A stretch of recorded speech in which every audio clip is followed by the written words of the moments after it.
मिथ्या अभिमान। एक राज्य में एक पराक्रमी राजा राज करता था। वह एक कुशल योद्धा था और हर युद्ध में विजयी होता था। आस पड़ोस के राज्य के राजा भी उसके पराक्रम का लोहा मानते थे। एक बार वह एक युद्ध में विजयी होकर अपने नगर लौट रहा था। उसके मंत्री और सैनिक उसके साथ थे। रास्ते में एक पेड़ के नीचे उसे एक बौद्ध भिक्षु बैठा दिखा। वह घोड़े से उतरा और भिक्षु के पास जाकर उसके चरणों पर अपना सिर रख दिया। मंत्री और सैनिक ये दृश्य देख रहे थे। एक मंत्री को अपने राजा का भिक्षु के चरणों पर शीश झुकाना अच्छा नहीं लगा। महल आने के बाद उसने राजा से कहा, महाराज, आप इतने पराक्रमी राजा हैं, आपने कितने युद्ध जीते, सब आपका लोहा मानते हैं, आपका शीश तो गर्व से तना रहना चाहिए, किंतु आपने एक भिक्षु के चरणों पर शीश झुका दिया। मुझे ये उचित नहीं जान पड़ा। राजा मुस्कुराया किंतु कुछ नहीं बोला। अगले दिन उसने मंत्री को बुलाया और एक थैला देकर कहा, इस थैले में 4 चीज़ें रखी हैं, बाजार जाओ और इन्हें बेच कर आओ। ध्यान रहे, बाजार जाने से पहले इस थैले में झांक कर मत देखना। मंत्री थैला लेकर बाजार चला गया। बाजार में जब बेचने के लिए उसने 4 चीज़ें निकाली तो चकित रह गया।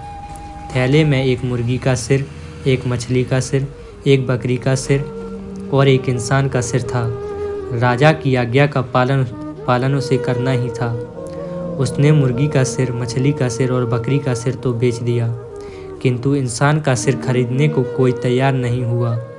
वह उसे बिना बेचे ही राजा के पास लौट आया। राजा को उसने सारी बात बताई।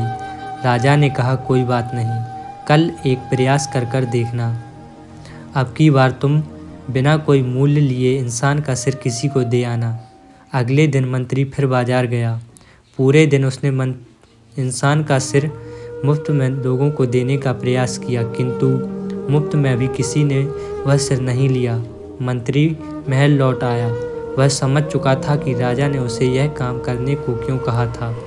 वह राजा के पास पहुंचा तो राजा ने पूछा, क्या मेरी मृत्यु के बाद भी तुम मेरा सिर अपने पास रखोगे?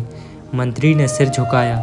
राजा ने कहा, जिस सिर को कोई बिना मूल्य भी लेना नहीं चाहता, उसे मैंने किसी भिक्षु के चरणों में झुका दिया तो क्या हो गया? विनम्रता से झुके मेरे सिर को भिक्षु का आशीर्वाद तो मिला। स्मरण रखो, मिथ्या अभिमान का कोई भी अर्थ नहीं। सीख, मिथ्या अभिमान व्यर्थ है। विनम्र व्यक्ति सदा फलता फूलता है और अभिमानी अपने अभिमान की तरह कभी ना कभी टूट ही जाता है।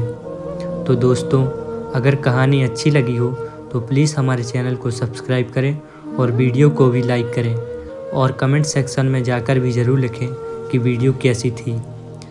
थैंक यू दोस्तों।